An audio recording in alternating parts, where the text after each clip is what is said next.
Hello friends, my self Rakesh Gujjar, BMS second prof student in government Ayurveda college Jaipur.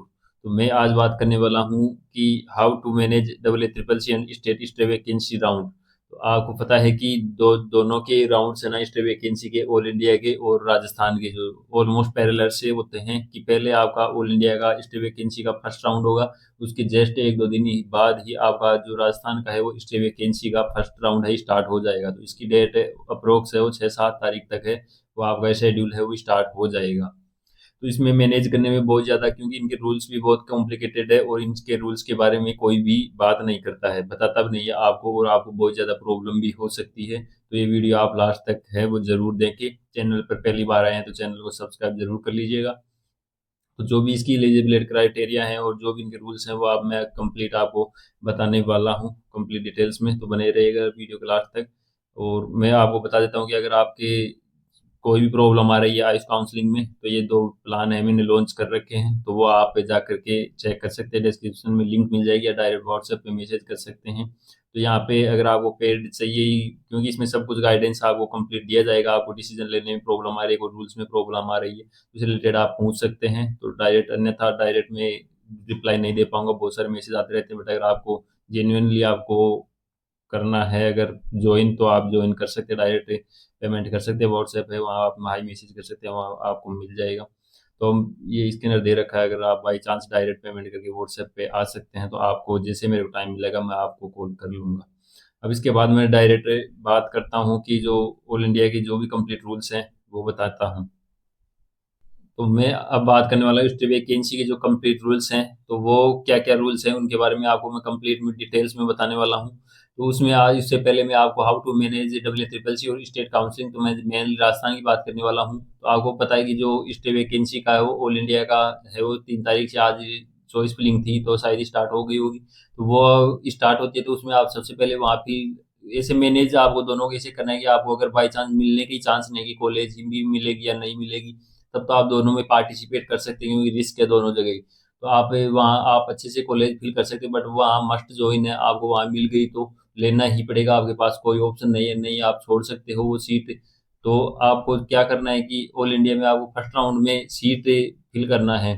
तो वहाँ fill कर दिया आपने, जो भी मैं रूल्स का थोड़ा सा बता दे तो उसके अकॉर्डिंग आप मैनेज कर लेना कैसे क्या फिल करना है। तो वहाँ आपको फर्स्ट राउंड में सीट अलॉट हो गई ना, तो जो डबल ए ट्रिपल सी रहती है वो सर्वोपरि है। तो वहाँ आपको मिल गए ना सीट, थर्ड राउंड या आगे कोई से भी राउंड में, तो वहाँ आपको सीट वो ज्वाइन करना मस्ट है। अब आप देख रहे होंगे कि उसके जस्ट एक दो दिन बाद ही राजस्थान का स्टार्ट हो जाता है, तो उसका भी रिजल्ट आएगा। तब तक वहाँ आपको मान लो डब्ल्यू ट्रिपल सी में अलॉट हो चुकी है, फिर आप राजस्थान में गए तो राजस्थान में भी आपको अलॉट हो गया है। तो आप देखेंगे कि राजस्थान वाली सीट मैं तो ले लूंगा, पर राजस्थान वाली सीट है वो आपको नहीं दी जाएगी। डबल ए ट्रिपल सी में आपको अलॉट हुई है ना, वही आपको ज्वाइन करना पड़ेगा मस्ट। राजस्थान वाली सीट है वो कैंसिल ही करना पड़ेगा। और फिर भी अब सेकंड में आपसे पूछता हूँ मैं कि जो स्टे वैकेंसी सेकंड राउंड है, उसमें आप डबल ए ट्रिपल सी के लिए में डायरेक्ट ट्रांसफर हो जाएंगे। तो आप सोच रहे हैं कि यहाँ मेरे को राजस्थान के जो फर्स्ट राउंड में आपको अलॉट हो गया, मान लो स्टे वैकेंसी ऑल इंडिया में आपको अलॉट नहीं हुआ है, फिर आप डायरेक्ट सेकंड राउंड में ट्रांसफर हो गए और राजस्थान के आप फर्स्ट राउंड में अलॉट हो गया था कॉलेज, तो भी आपका वो अगर SVR सेकंड ऑल इंडिया में आपको अलॉट हो गया ना, तो भी वो डायरेक्टली आपका कैंसिल हो जाएगा। तो इस चीज़ का अच्छे से ध्यान रखना, आपको जो कॉलेज चाहिए ऑल इंडिया में कि आप मैनेज कर सकते हैं, तब भी आप वो कॉलेज ही फिल करें। या फिर आप राजस्थान की 15% सीट के लिए वहाँ की कॉलेजेज है वो फिल कर दो, और जो आपकी कोई बेसिक है कि मैं ये ले लूंगा वही फिल करो।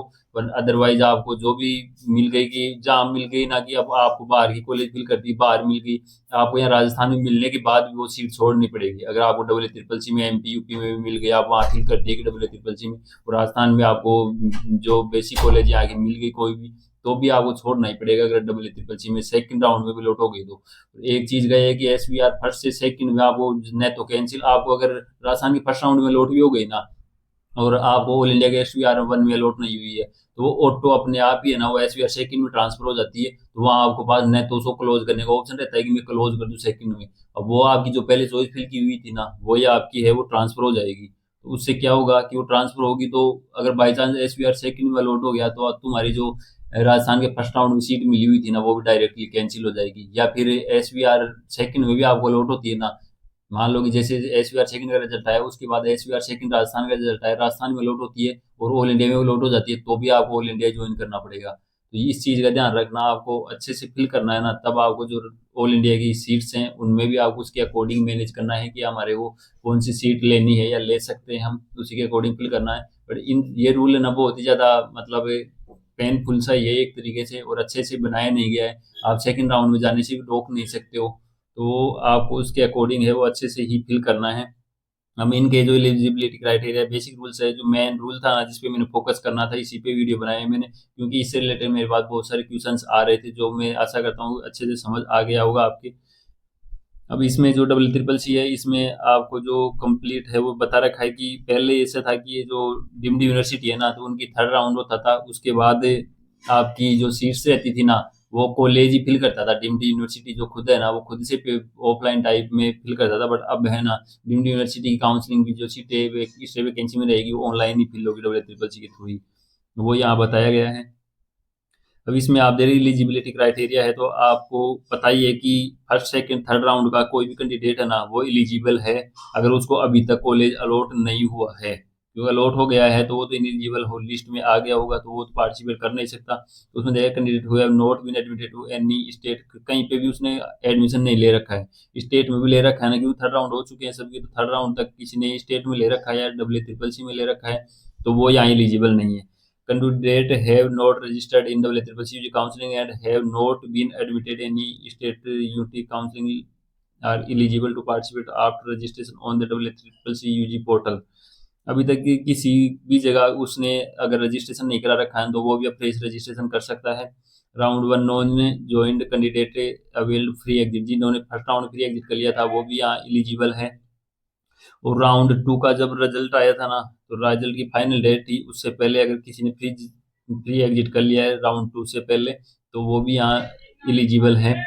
Round one admitted candidate but not upgraded during R2 and availed of free exit with forfeit of 3 days prior to the commencement of R3 can participate with full payment. अगर आपको थर्ड राउंड था तो उससे पहले आपने अगर जो वहाँ से मतलब सीट को डिज़ाइन दे दिया है, तो आपको वापस से फीस पेमेंट करके और आपको वापस ऑप्शन मिल जाएगा, आप पार्टिसिपेट कर सकते हैं, बट फीस आपको दोबारा से देना ही पड़ेगा।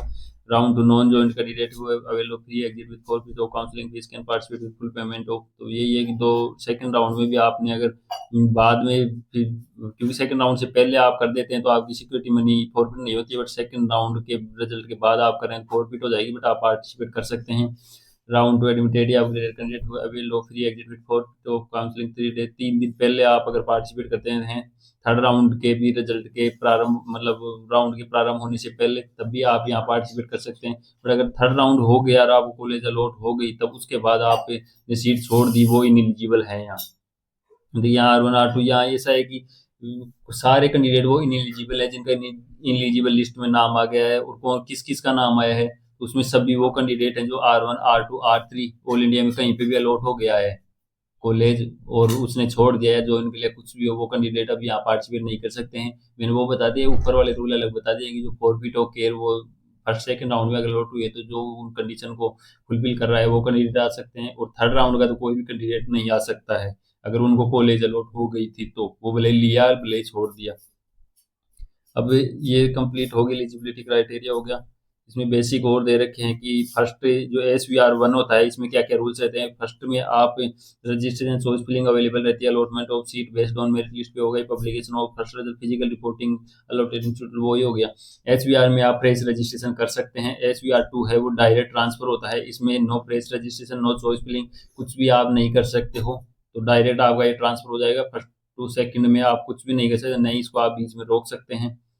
प्रोसेस है ये बता रखा है कि आपको रजिस्ट्रेशन का ये प्रोसेस करना पड़ेगा, चॉइस फिलिंग करनी पड़ेगी, प्रोसेसिंग सीट अलॉटमेंट हो गया, ये बेसिक डिटेल्स है वो आपको दी हुई है। फिर SVR सेकंड है तो उसके भी यही बेसिक से डिटेल्स है, उसमें कोई आपको चेंज ऑप्शन देखने को नहीं मिलेगा। तो जो भी कंप्लीट रूल्स है वो मैंने डिटेल्स में आपको बताने की कोशिश की है, तो मैं आशा करता हूँ कि आपको सब कुछ डिटेल्स में समझ आ गया होगा।